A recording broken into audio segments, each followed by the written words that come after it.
இதோ பார்த்தீங்களா கலாக்கா கரௌண்டான்னு சொல்லப்படுற இந்த கலாக்காவை பற்றி நான் ஏற்கனவே ஒரு வீடியோவில் பேசியிருந்தேன். அந்த வீடியோவில் நிறைய பேர் வந்துட்டு கலாக்கான்றது பழுத்ததுக்கப்புறம் கருப்பாக மாறும், சிவப்பாக இருக்காது அப்படின்னு சொல்லியிருந்தீங்க. நான் அப்போ எடுத்தது பிஞ்சி, அதை நான் அந்த வீடியோலேயே தெளிவாக சொல்லியிருந்தேன். அதனால தான் அதில் நான் பறிக்கும் போது பால் வந்துச்சு. இப்போது அதே இடத்துல அதே மரத்துக்கு நான் திரும்ப வந்திருக்கேன். இப்போ எல்லாமே நல்லா பழுத்துருச்சு, எல்லாமே கரு நிறத்தில் இருக்குது. நான் பறித்து சாப்பிட்டு காட்டுறேன் பாருங்கள்.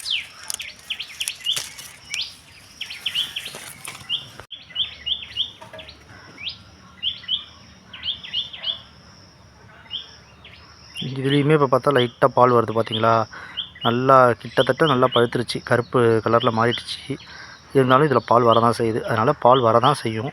பழுத்தாலும் சரி பிஞ்சாக இருந்தாலும் சரி அதோட காம்பை பிச்சோம்னா பால் வரும். இதை அப்படி பிச்சு பார்த்தோம்னா தோல் நல்லா ஸ்ட்ராங்காக இருக்குது.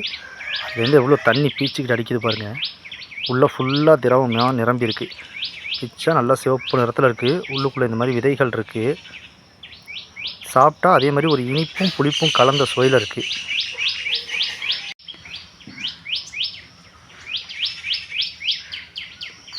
அது அப்படியே பிஞ்சாக சாப்பிட்றத விட இது இன்னுமே நல்லாயிருக்கு.